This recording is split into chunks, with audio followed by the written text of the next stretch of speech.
Ted Cruz is proposing an amendment to the Constitution to term limit Congress people. He has put this proposal in several other times before, and I suspect that this time will end pretty much the same way it always has without gaining enough support to go anywhere with it. And that's a good thing. Uh, if you want to reform government, term limits could be a future fix, but it should absolutely positively not be the first fix. The problems with our government do not reside in Congress. So let me throw you a couple of anecdotes about my time in government, which might help you get an idea what the issue is we're talking about. Uh, I was in the military and I was stationed in Korea, and there was a particular time period where they were really short on funds and they were trying to figure out a way to save money. And at that time, you could only stay in Korea a maximum of 12 months, and then your tour would be up and you went home. And a lot of people liked it there and would prefer to have stayed. So what happened is they put through a program essentially that any service person who wanted to stay in place and wasn't facing any kind of disciplinary problems could renew their tour there and stay another 12 months. And you could continuously do that until the program ended. I believe it total of 3 to 4 tours ended up going before that was up. But it ended up having a really interesting impact there. So the main issue is it tended to be enlisted people and maybe very junior officers who were the ones who were staying in place. Staying there an extended period of time was not good for a senior officer's career. So they were doing their 12 months and leaving, and a lot of enlisted people were ending up staying there 2, 3, and 4 years. And what ended up happening was an interesting power shift started occurring.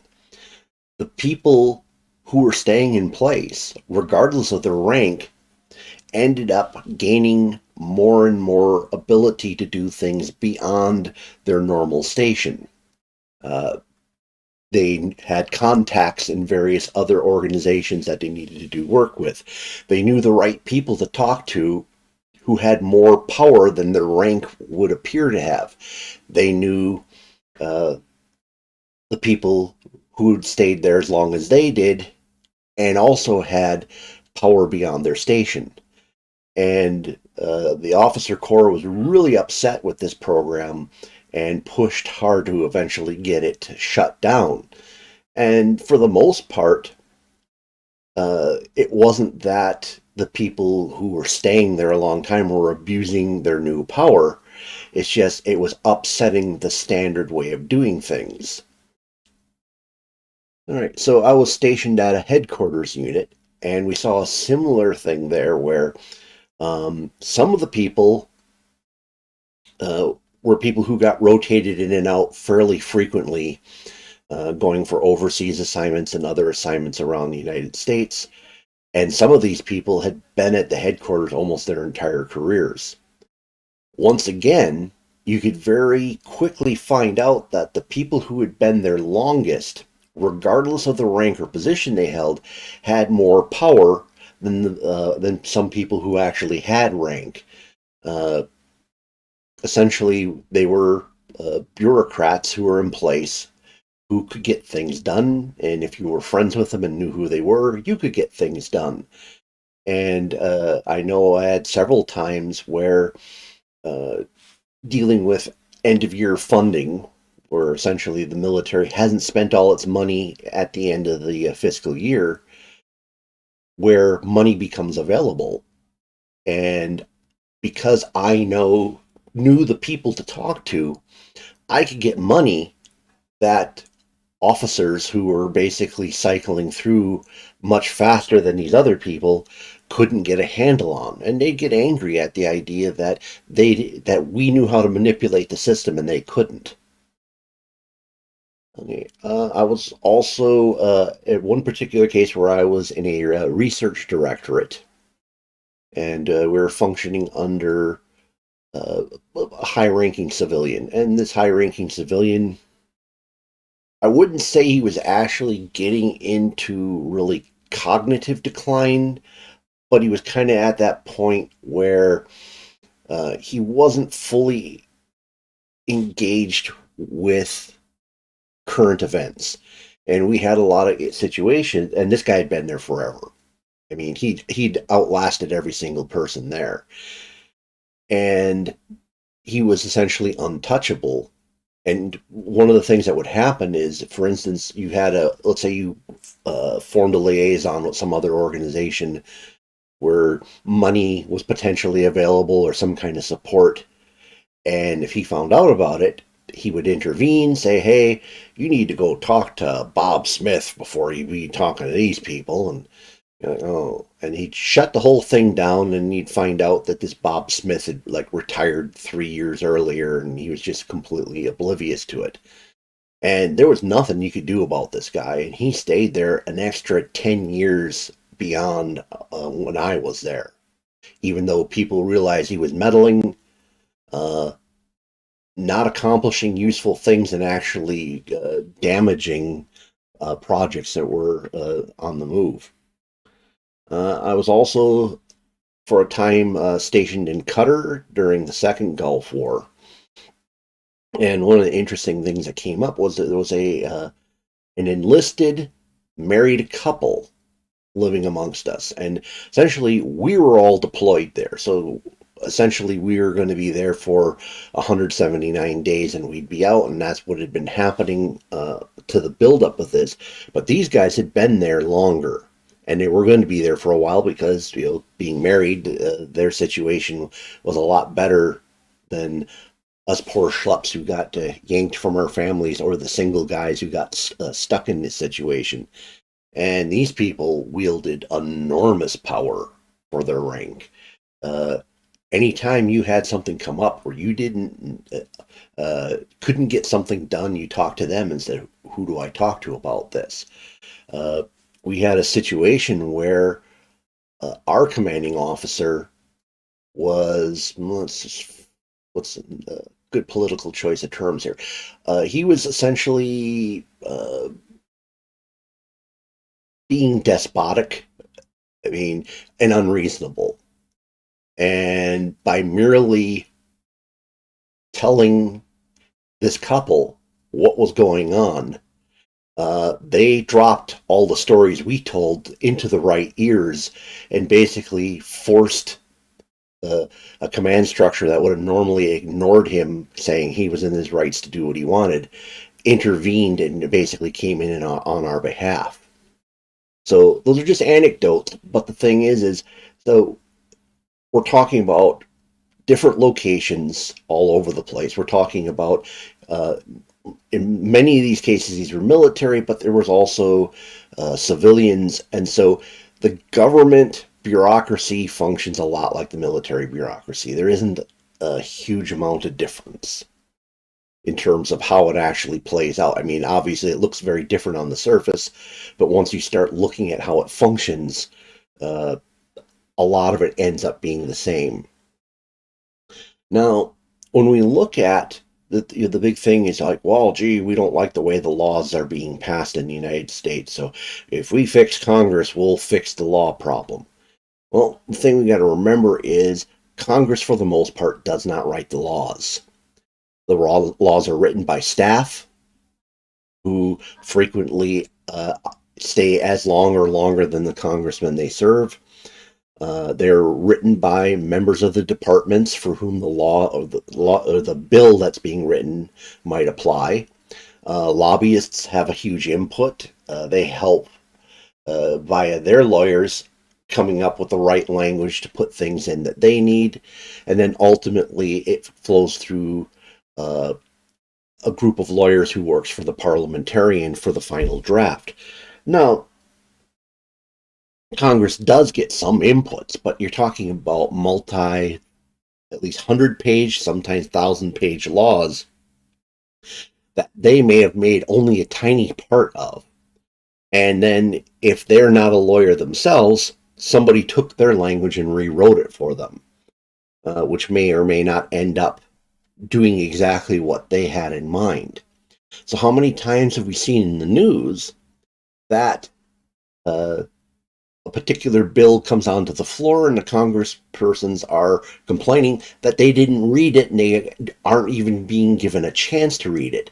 In fact, this was a major item that came up during the Speaker of the House vote that came up here a few weeks ago.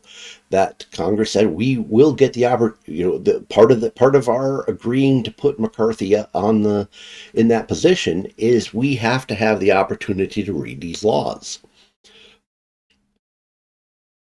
So it's not that Congress isn't all powerful.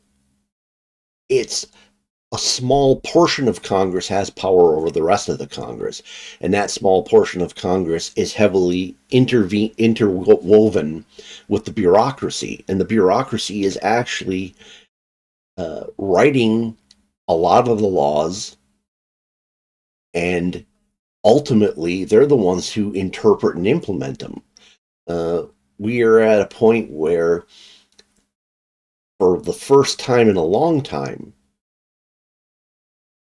there are lawsuits against, for instance, the EPA and the ATF in terms of the fact that they are interpreting the laws in ways that are beyond the scope of what Congress wrote.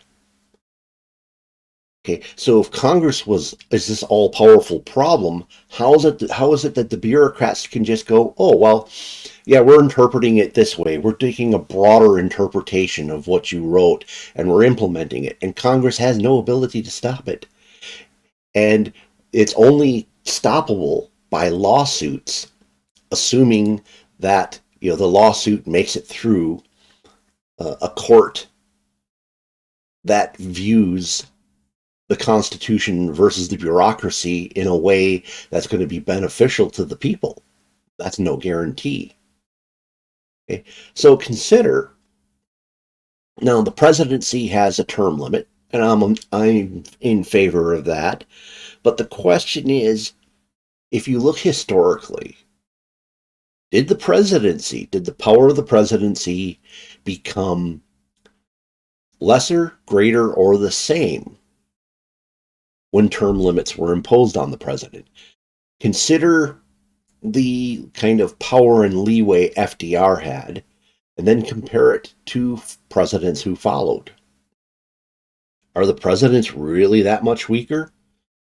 They can essentially move troops all around the world at will. They're able to commit the United States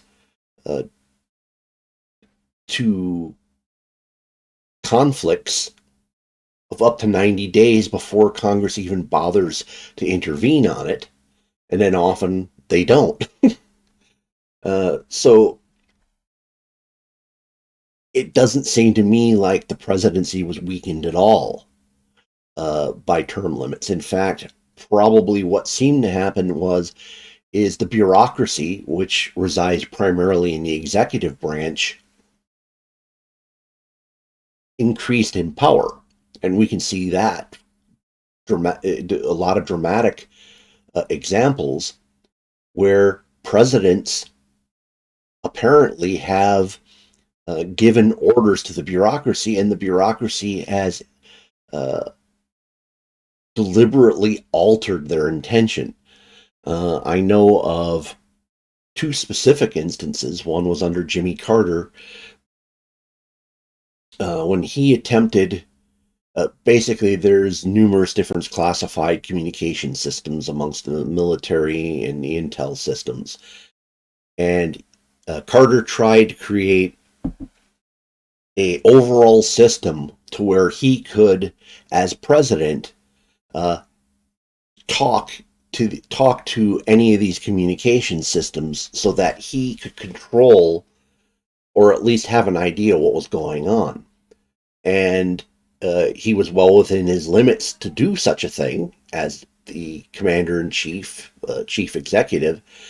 And essentially, the bureaucracy slow rolled it until he was out of office, and then it stopped becoming an issue. We can see with JFK that he stood up to the various bureaucracies, but he had to go to extreme lengths to do it. For instance, the Bay of Pigs invasion was an example of the bureaucracy moving forward when he didn't want to, and the bureaucracy assumed that we would provide air support no matter what the outcome was. And Kennedy's way of taking control of the situation was refusing to allow air support. A very drastic outcome in that case. And of course, probably more recently, we have Trump attempting to essentially remove troops from Syria, and bureaucratic staff members basically just lied to him about where troops were in order to just keep them in place because they were going to run their policy whether he cared or not. So the point being is term limits does not seem to have helped weaken the presidency. It only seems to have increased the power of the bureaucracy. So if we term limit Congress without reforming the civil service, we will merely shift power into the hands of unelected bureaucrats. They know how the system works. If we have reps and senators being term limited out at what appears to be the 12-year point, they would just be barely reaching the point where they're understanding how the bureaucratic structure works and who has power and who is capable of doing things, and at that point they'll be gone. So I've talked about these kinds of reforms in previous videos, and I'll try to put links up here at the end. But they're ideas I had for constitutional amendments, kind of playing along with the idea of people who are pushing for a convention of states. If they're going to do that, they really need to rein in the bureaucracy. There is one item in terms of if people are just adamant about term limits. I am against absolute term limits, but I am for the idea of term limits that basically force breaks. And there's kind of an idea under the Articles of Confederation.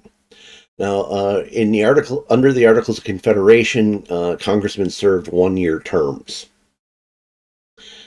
And essentially the term limit allowed essentially